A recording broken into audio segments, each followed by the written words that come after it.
Hello and welcome to another session of otherTwoCents. In this episode, we're discussing healthcare and how it impacts lives. My guest today is James Bevy, a healthcare professional who's here to share his experiences and of being one of a number of people who cared for my father in his final days in hospital. So James, welcome. Can you tell us a little bit about your background and how you came from, primary level all the way up to the point where you started nursing? I'm James, a nurse, a Christian, and I'm from Ghana. So before I became a nurse, I think had my basic education or junior high school education at Tantua, which is located at Ansuman, and I completed that in 2008, and then I proceeded to Sugakofe Senior High School in the Volta region, of which I did my senior high school education. It was for 4 years. So I finished in the year 2012. I actually chose the Volta region because, at the time, I hadn't been to my hometown. So, I felt choosing a school in the region was a way of, going to see where I'm from, where my background, where my parents come from, their hometowns. And I did. Because my father comes around, then he would come and check up on you and all that. Yeah. So we finished that. I studied home economics. Yeah, home economics in Sugar Senior High, wanting to be with the hope of the dream of becoming an air hostess. Yeah. So I finished that in 2012, and then I had to wait for a while before moving to the next step of the ladder. And so between the middle period where I'm home trying to figure out what to do next, I decided to do hospitality and tourism management because I'm growing up. Um, I've always felt that there's much in giving than there's much in receiving, and my form of giving it's providing services for people, trying to do things for them, trying to put smiles on their face, trying to make them happy and then share. In my own small way, if it's about just vibing or just creating jokes and all that, it's my form of service, trying to make you laugh. Try and provide a diversional therapy for people. Yeah, so that has been the way I am. So my brother, Christian Beve, big ups to him. He spoke to me one time that okay, fine, I want to do hospitality and tourism and be an air hostess. No problem. That's a very good career. But why not nursing? Have I thought about it? And trust me, and a lot of my friends back in school were like, oh, after school, I'm going to be a nurse. After school, I'm going to study nursing because um, at the time, there were a lot of issues which has to do with getting a job in the country. And so nursing was more like the gateway. So for me, it wasn't about the gateway to getting a job, but it was about providing services to people, trying to make them feel at home, trying to do things for them that they can't do, which is very difficult at some points, but it's very fulfilling and it's very refreshing once it's achieved. And so he told me that I should try and think about nursing too, but he didn't make the decision for me. So I thought about it. I had prayed about it, thought about it, and then I was like, okay. And I weighed the risks, the risks involved too. Although, there's a major risk in health, trust me, but most of the time we don't talk much about it. So I chose health, chose nursing as a career that I want to explore, try and study and help people put smiles on their faces, because as a nurse, it's our main objective is to provide care for people and so that they get well. Because people come who are not in their right state of mind or mind frame, and so you would have to take time and then care for them, or not all, but and also to nurse people to a peaceful death. People come to the hospital because they just want to have time for themselves. They just want to allow people to take care of them. And so there are a lot of people who come and we try as much as possible to provide care for them. And if we do our work very well, and then things doesn't go as we plan, because life is not our own. God decides who lives and who goes. And so we just try as much as possible to try and help people have a peaceful death and provide care, which is very important, providing the care so that they get optimal health and then they get back on their feet. Yeah. So I chose nursing, and then it has been a very good path for me. It's interesting because I've never quite heard anybody explain why they got into nursing the way you just have. Most people get into it because, yes, they obviously want to provide care, but in the way that you've articulated it, I'm not quite sure I've heard it put that way before. So good on you. I think it's a very noble profession to be in. Now, there are lots of people who come with a passion. You ask them, I have a passion for nursing. All my life, I'm going to be a nurse. Because I never thought of becoming a nurse. In JHS, I think JHS 1, we were asked, what do you want to be in future? I never said air hosting 2. I said I want to be a pastor. Wow, okay. I want to be a pastor because I felt, we are all on earth for a purpose. We are here for a purpose, and once you achieve that purpose, and God is happy with you, you get to go to heaven, or God, you'll be on the right path with God. And so I decided to choose a career that would help me. Not do bad stuff. A career that will help me tune my mind, and align myself with God and all that. Then growing up, that was around. I think I was about 12 or 11 or 13 at the time, and so my mind wasn't really mature and open like that. So that was what I chose.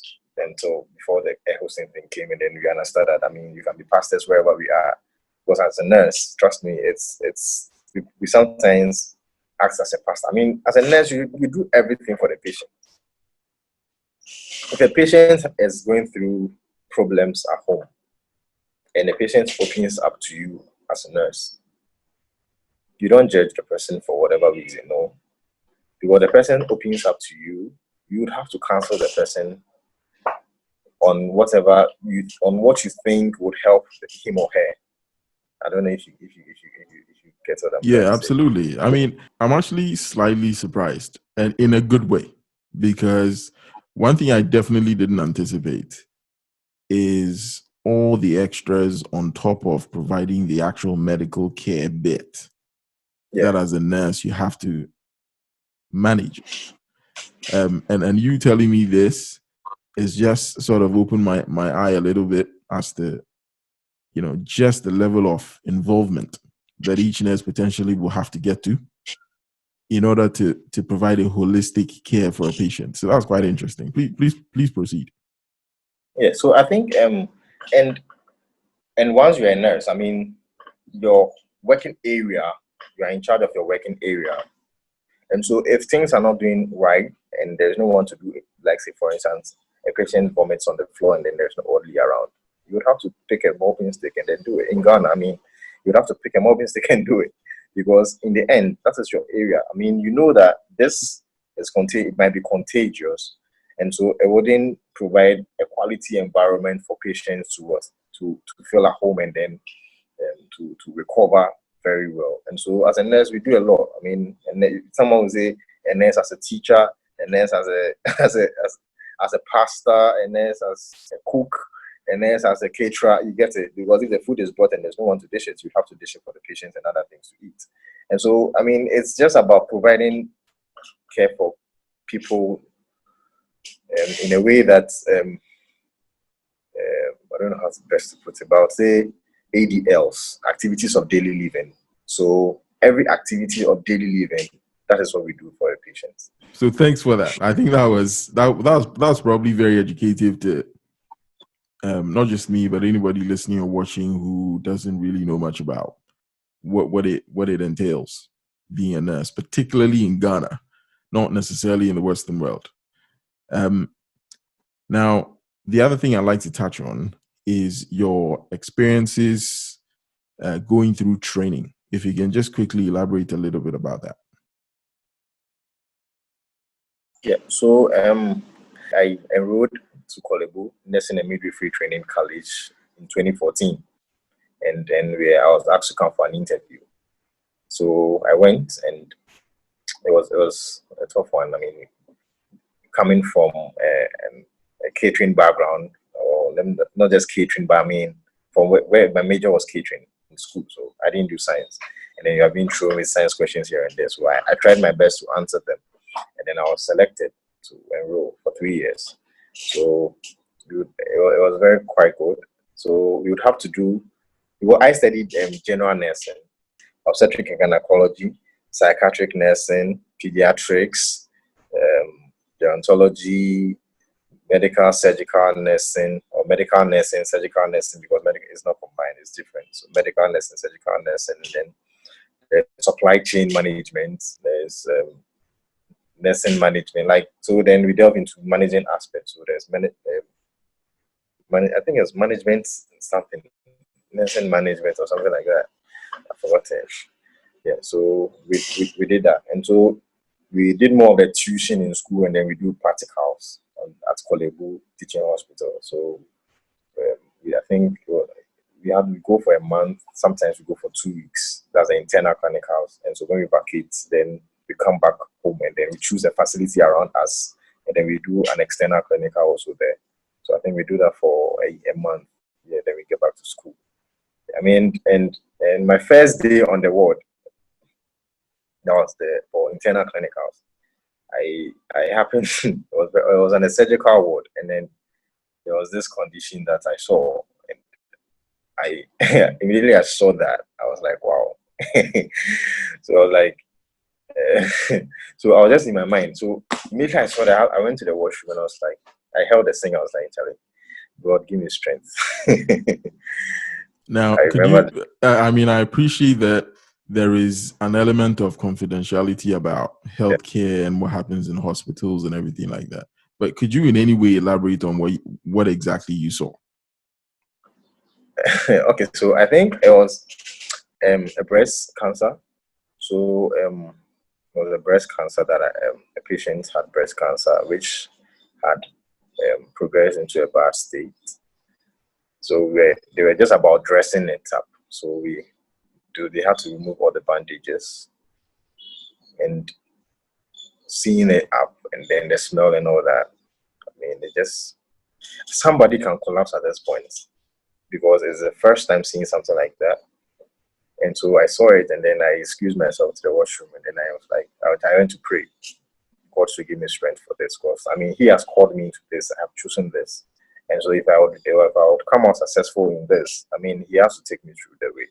And I tune my mind. Sometimes I'm able to do that. So I tune my mind that, hey, you are here. You've already started. So once you are here, you have to finish it. So then I motivate myself, and then I go. This is an interesting time because this is round about the time that I guess my father was admitted to hospital in Kolebu. He, at the time, unfortunately had very serious ailments. He was 70 and unfortunately nearing the end of his life. Can you tell us a little bit about how you encountered my dad and how things went in terms of you providing care for him? Every patient comes to the ward with the intention of either coming for healthcare, or because families have them there for one or two reasons, they don't want to come. And so it is up to you, the nurse or the health professional, to be able to differentiate between what. And for whatever reason the person needs admission, you have to try and counsel them that, I mean, it is for their own good, that is why they are here. And you try and make them feel at home. Because for the likes of Mr. Nati, he at wanted to, he at some point, he didn't like the hospital space at all. I mean, trust me, he didn't like it. He always wanted to just leave the hospital scene. And it was like, oh, Hano. Yeah. So, he just wanted to go back home. But I mean, I tried as much as possible to because easy. And then some patients who are old. I mean, for the older ones, looking at my age, I can't dictate for them, but it is up to me to tell them that I'm going to be there for them in case they need anything. Even if I can't provide it, I'll have to make sure it's done in one way or the other. You get it? Yeah. And so I try my possible best to relate in the same language that as he will relate. So I think he likes to call me chief. And so I also call him chief. Anytime I enter that, I'll say, oh chief, oh chief, oh chief. And so that vibe was there. So we created a certain vibe over there. And I mean, it was good. But Yeah, I mean, just to cut in there, because I think I witnessed it, where he will call you chief, you call him chief 1, and then say you chief 2. Yeah, that was quite cool. I mean, I came down from Qatar at the time. I was there for a week. The level of care that I saw from you compared to even some of the other nurses was quite different, was a lot better. And no doubt my dad, I guess, responded to that in terms of him wanting to play ball. Because I know my dad, if he takes offense to anything you do, it's game over. Just to add a little bit about the care we provided. I mean, there was one time he had to go for dialysis, and then he didn't want to go. I mean, so I think that day I ran nights. He didn't want to go, and so I went to him just to sit down because he didn't want to go. So so I told him I just came around so that we chat, and then he said okay, and so he was lying down obviously, and I helped him sit down, and so I told him okay, let's just go for a walk. I mean, I'm sure the room is so clumsy and all that. He needs some fresh air, so I'm bringing a wheelchair, so we'll go for a walk. And then he said, okay, cool. And so I went for the chair. But before that, I told him he had to go for renal dialysis. But when I asked him to help, I tried to help him get her. He said, no, he's not going. But when I brought about the going for a walk thing, he helped it and he said, okay, cool. And so I helped him sit, and then we started walking on the ward, going around. I mean, this was about like 10 a.m., 11 a.m. 11 p.m., 10 p.m., 11 p.m.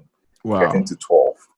Yeah. And so we went for the walk, and then I took him to the renal dialysis, and I told him that, well, we've gone for a walk, and I think it's time for him to go for the renal dialysis. So I'll just help him sit on the stretcher, and then I'll be around for if he needs me. I'm not going. So we did, and so the renal nurses received him, and then they started the process. I mean, the renal nurses also tried.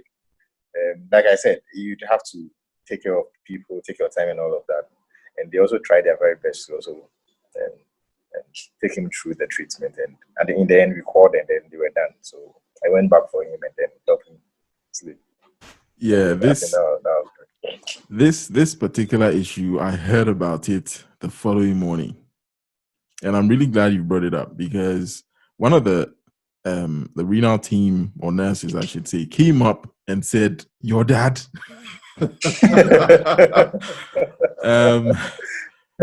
Said the way he fought with us, he wouldn't go. He would, yeah. And I'm like, sorry. I mean, 11 p.m. was not an ideal time to take him for dialysis. It just wasn't, in my opinion, anyway. But yeah, I mean, once again, thanks for being there to help smooth out, the whole operation and everything else. It really appreciated. By the way, the whole family is deeply appreciative of what you did. In fact, thank you. One of the things that sticks in my mind was and my dad is a man of very few words. He's not overly dramatic. He's not melodramatic. Okay. But when he says something as poignantly as he did, when he called you and called me and said, look after him, that, I have to tell you, stuck in my mind. And from that point onwards, I knew, okay, that's it. you and I, we're gonna be, friends, and me doing my best to, as he said, look after you as best I can. And long may that continue. So thanks once again for that. Thank you Now, very much. I was there in Ghana for about a week. I then left, Yeah. and within a week, my dad had passed away. Right?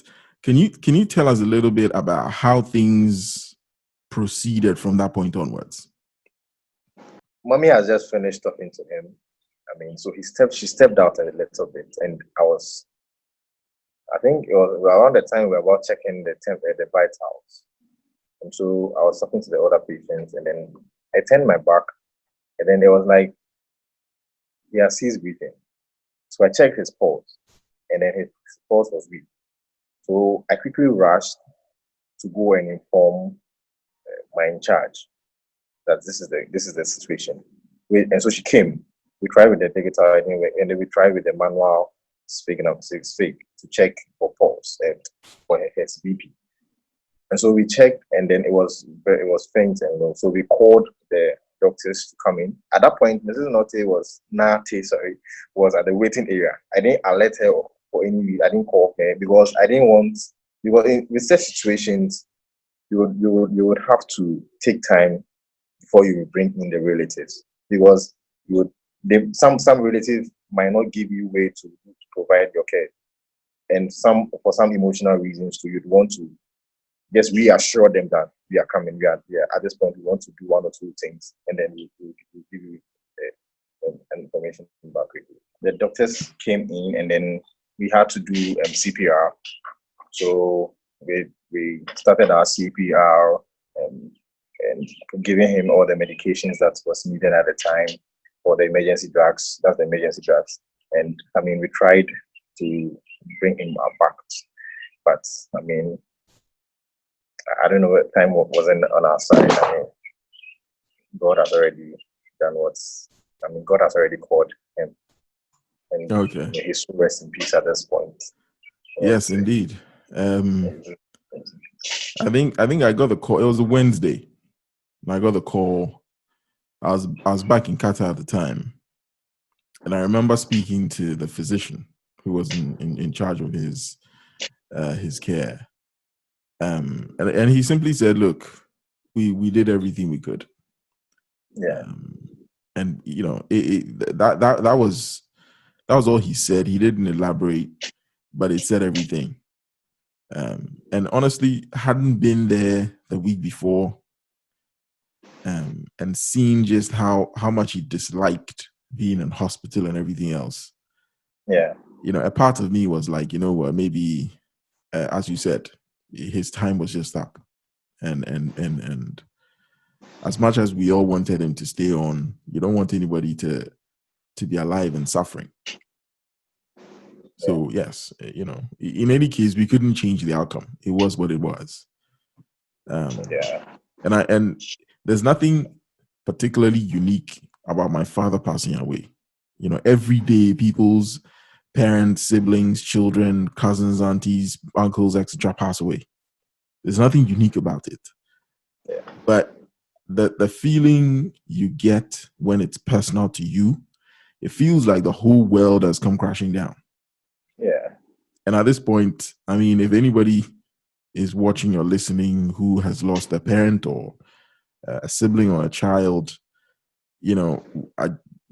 this is to let you know that we know what that pain is like. Or I certainly know what that pain is like, because I've been there, and it's not easy. Can you tell us a little bit about how things progress generally as you finish the national service, I guess, and then the COVID situation hitting in, a year and a bit later, how that has affected things? Well, after service, I mean, there's been a positive impact, and then there's been a negative impact of COVID. And so I finished in 2019 April. And then, of course, I trained in a government institution, and so the government ought to employ us, although you can go and seek or apply for jobs in the private facilities. So we are waiting government postings from 2019 April, but we didn't hear much from government. So I think I wrote an application. Or, no, I didn't write. Okay, I wrote an application to other institutions, but I wasn't called for interview. I didn't get a job over there. I met this guy. He's a nurse. He finished in 2016. Well, I finished 2017, so he is my senior. So we met at the bus stop, and I just spoke to him because he was in white and khaki with his mostly the male uniform. So I asked him whether he's a nurse, and then he said yes, he works at a playground called Collab at East Legon. And I told him, oh, okay, cool. So we exchanged contact, and then we tried to link up from time to time. And so when their postings came, I think they had also stayed home for close to a year after service. So when their postings came, I met him again. I don't know. God made me meet him again. So I told him, oh, Charlie, your postings come or what's up? Yeah, and then he was like, yeah, he's going. He's even quitting his job to the playground to go, because I think he has been posted outside Accra. And I was like, oh, okay, cool. Then I would want to replace him. So he spoke to his boss who owns the place, and he arranged a meeting for me to come see him. So I went, and the man met me. Yes, someone Martin. He met me, and then he spoke to me and to just get a general review about background, where my background, what I studied, and all that. Yeah. And so he asked me if I can start next month. So I started working in May, like on the 1st of May. From May up until February. Yeah. So that was I went regularly until March when COVID entered Ghana. Right. And so the president had to put down some measures as to contain the virus. So there was lockdown and close of borders and ban on social gatherings and other things. So we had to go on a break. So we went on a break in March. And ever since we've been home, because the virus is still there, there's still a ban on gathering. Yeah. What I'd like to get into as well is all the extracurricular stuff that you do. Because I know in Ghana, most people tend to hold on their full-time job, and they tend to have side hustles as well. Yeah. So it'd be interesting to find out what sorts of things you're into besides your day job, which is the nursing. Yeah. So apart from nursing, I think I also try to delve a little bit into business, and so of course there's not my own business. So there was this she's actually an aunt. It's an aunt. So she's a supplier. So she supplies foodstuffs to a lot of second cycle institution, the secondary school. So sometimes I go there and then help her run her things just to get something. So I go there sometimes to do that. And then extracurricular, I do modeling, not full-time modeling, but more of photo shoots. Yeah, photo shoots for some clothing lines when I'm called upon. Yeah, but I think I've done a few, which is very cool, because I mean, it's just a day thing, and it depends. Sometimes you'd have to do it for 2 days. It depends on the duration that the designer would want you to come around and then have a shoot. So I do the photo modeling too on the side. So, and which is very, very, very, very cool. Most people I know will be either trading on the side. They'd have a shop or two that they run alongside their day job, etc. For somebody who lives here in the UK, it's very rare actually that somebody here with a day job also has a side hustle. You get people who have multiple jobs, but those tend to be, a number of part-time jobs. Okay. Right? But when you've got a full-time job, it's incredibly difficult. Not impossible, but it's quite tough to have other jobs as well. And when you do, you're taxed heavily. So there's actually a disincentive to taking on multiple jobs when you've got a main full-time job. It's kind of ridiculous in my view, but I don't make the rules. At this point, what I'd like to know is what advice would you like to give people who want to follow in your footsteps? Well, I mean, it's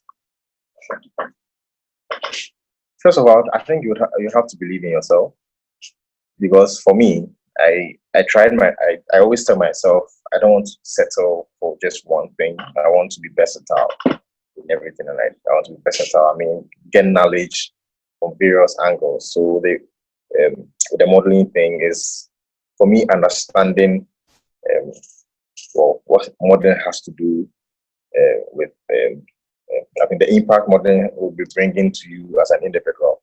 Because I mean, if you model for people, people get to see you, appreciate who you are, being black and all that. I mean, and it's very, very cool. Trust me. And the business wise of my aunties is, I think I also tried to delve there to get a bit of business knowledge, to understand what goes into business in Ghana. I mean, how to start your own business, how to run it, and all that. Yeah. So, I mean, first of all, if you'd have to believe in yourself, and then you have to set targets or goals that you'd want to achieve for whatever career that you have chosen. You just have to trust and believe that it can be achieved.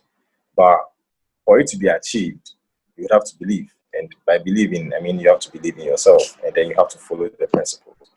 I mean, believing in yourself, listening to advice. Because for me, I always say that it was my brother who advised me to choose nursing, and but the decision to do nursing was not made for me. He only advised that I think you should try nursing, and then, but if you don't want it, fine, you can go and do anything you want to do. And so you have to rethink and then pray about it. You have to pray about it, that what would that God really wants you to do. I mean, because in life, without God, we can't do anything. And so I chose nursing. And so, yes, I think if you believe in yourself, you pray about your dreams, you pray about wherever you want to get to, what you want to be known for, which is very important. I mean, put career aside, but you have to stand out for something. People should know you beyond nursing. People should know you beyond whatever career you choose. And that's I think it's what drives the career. Because if you, let's say for instance, you're a nurse and you don't have patience, you're not humble, I mean, people would always curse you. You're not going to hear a lot of things from people. I mean, the thank you from people alone is enough. That's a blessing. I mean, trust me. But if you do something and people are like, that alone cry, it's something else. the power behind is serious. Yes. So, I mean, you just have to stay humble, committed to whatever you want to do, believe in yourself that you can achieve it. I mean, and I think it will be possible, and then you can achieve it. So, believe in yourself, pray hard, and then meet see the right people for advice. Yes, because there are a lot of people out there who will say a lot of things, but in the end, the decision is on you. Whatever you take, whatever decision you make, you are going to live with it. And I think that's the most difficult part of everything, making decisions, life-changing decisions. Very, very difficult. But once you I was going to say, I couldn't have put it better myself. Your career choice, as you very eloquently explained and outlined, is the single biggest thing that affects your life. Yeah. What you do for a job to sustain yourself is the biggest decision I think virtually every human being makes. But it's funny how very little effort and preparation and input is made into making that decision. A lot of people will decide either from a very young age, oh, I want to be a doctor or a nurse or a lawyer or a pilot or something like that. And lots of the time, those childhood ambitions are for jobs that generally pay very well, are prestigious, which is why kids want to be them, right? Like an astronaut or something like that. Yeah. But the reality of how things pan out in terms of what you study in school, what you're technically good at or academically good at, what actual options you have available to you can be slightly different. Now, looking into the future, what plans do you have? What things you want to achieve to, I guess, round off your career and take you forward into your life? Well, thanks for the question. I think it would, like I said, try to be versatile. So I'm looking at going back to school because I actually plan on doing that this year or early next year before the COVID thing hits us. And though it is still achievable, so I plan on. I mean, retiring in nursing will be very cool, but retiring in as a nurse,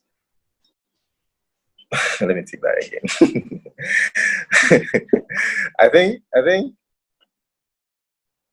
before you go, you for the future, we do not know what the future holds. But to know what the future holds, you have to lay down some foundations for your future. And so, right now I'm trying to.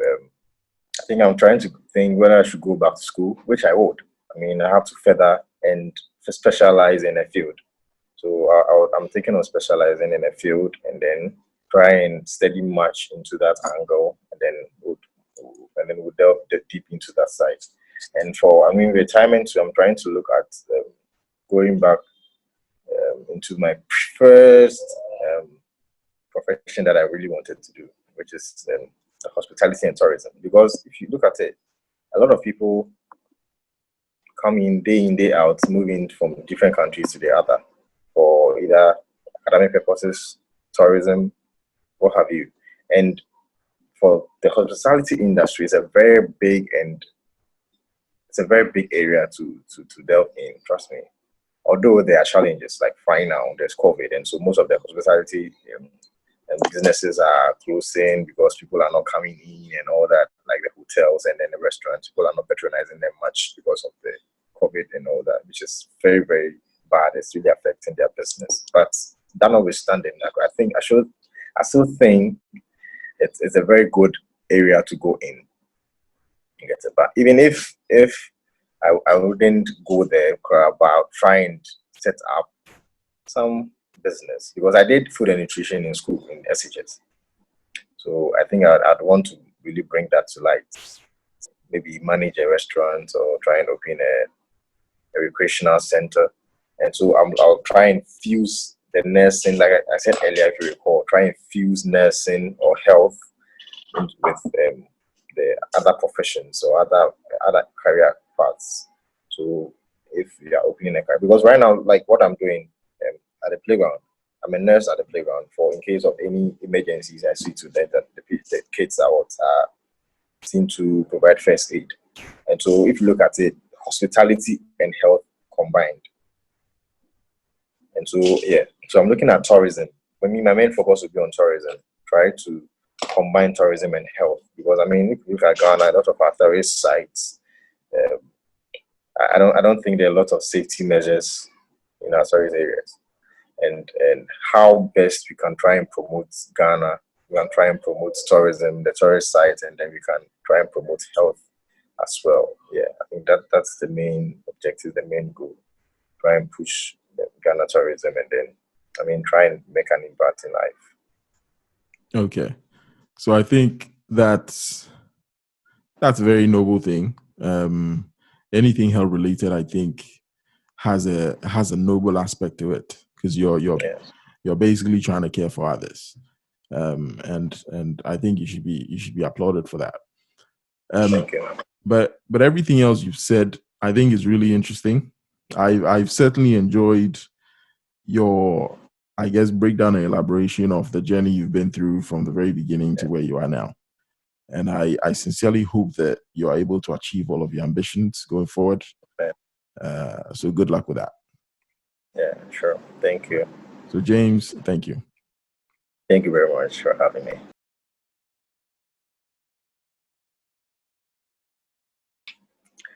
Charlie? You know, be easy. I tell you, how are things in the UK? Look, the UK, like the US, it has its good bits, but it's not. Okay. It's not all gravy. Okay. Mm, Anybody living here in the UK, if you're middle upper class, you love it. okay. You'll be earning good money, probably living in a good house or decent area, I should say. Because where you live is it's the same everywhere. The neighborhood and the community you live in is the almost like the biggest determining factor in terms of your quality of life, almost your life chances. It's amazing. I mean, obviously, if you have a good job, you're earning good money, chances are you live in a really good community. Chances are you'll form friendships and collaborations with equally successful people. Your kids will go to really good schools, and it's just a multiplying effect. Compared to Ghana, definitely it's a step up. No two ways about it. Yeah.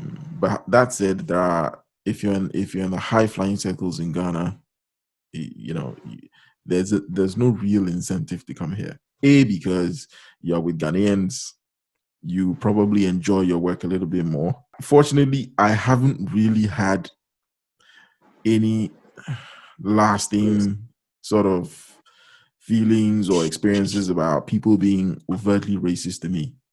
The forms of racism I have experienced are more the institutionalized one, where it's time for promotion, you never seem to get that promotion. You do everything Yeah. and they'll tell you, oh, there's something missing. You haven't quite done this. Those are the experiences that piss a lot of Black people off. You know, because you're doing the work, you're working hard, Yeah. you've integrated, you're doing all the things you would think will let you through the door, will get you into the club, but it doesn't. And I think on the back of the whole George Floyd incident, Black people are now starting to realize that look, it is time we looked after each other. So we're not Yeah. waiting for white people to change laws to make life good for us. Black people now need to create our own banks. We need to create an economy for ourselves. We need to create our own, IT systems, Facebook, whatever it is. We can't just sit and let white people innovate and basically decide the direction everybody will head in the world and we simply follow. We need to start making things. That's the only way we come out of this with our heads held up high. If everything you need, you have to go to China to import. Yes. Every little thing, whether it's, excuse me, say, even toilet roll, you're having to go out to get. There's no way we'll have the respect we all want. We have to break through that barrier. And with in terms of the services and politics generally, I mean, and I'm speaking specifically about Ghana here. I can't speak for other African countries. Not every sub-Saharan African country is as politically mature as perhaps Ghana is. But the only thing that takes Ghana from where it is to the next level is science, engineering, and technology. If we don't master these three things, we're going nowhere fast. So, I mean, it's a long answer to a fairly direct question as to how life is here in the UK, but the two are inextricably linked. But most of the time, a lot of people leave the African countries to the US, the UK, and Australia and things for a greener pasture to make money and then come back and invest. So I think if whilst we want things to move very well wherever we are in the UK, in the US, I think we should also try as much as possible to think about where we come from, try and trace our roots. For those who don't even know where their roots comes from, try and trace their roots and try and bring innovations, try and bring the science and engineering to their countries. The complication with people retracing their steps is this: when you're born and bred, in a country, you feel like that's your home. It's a very powerful sentiment. A lot of these millennials who live in the West, the developed countries, UK, Europe, US, etc., they feel like, yes, I'm Black, and yes, my parents may be from Ghana or some other sub-Saharan African country, but this is my home. I was born here. I was bred here. I've run around these streets and parks, and my whole history from nursery, primary, whatever it is here on this land.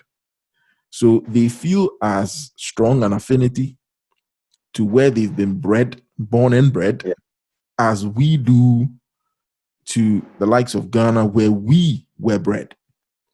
Yeah. So there are two parts to that. People like me I was born here in the UK, but I was raised in Ghana. So I have as strong an affinity as somebody who was fully born and bred back home in Ghana. Yeah. And these are the two sides to, the people driving for change. For the history we share, for the experiences we both shared, I'm deeply grateful for what you've done, certainly for my family, and for what you continue to do for patients in Ghana. So all the best to you and good luck. Thank you. All right, thank you very much. Thank you for having me. I mean, it's been an honor to be on this podcast, I must say. I mean, this is the first time I've actually done an interview on the podcast, and this postcard is a very good one. I mean, it's really informed and educated. I mean, I've listened to the other podcast, and I would say it's very, very good, very, very educated, and people should really follow it up. And thank you, James. Thank you very much. I'm sure our paths will cross again, and we'll be having more discussions. Yeah, I look forward to that. Thank you. Welcome.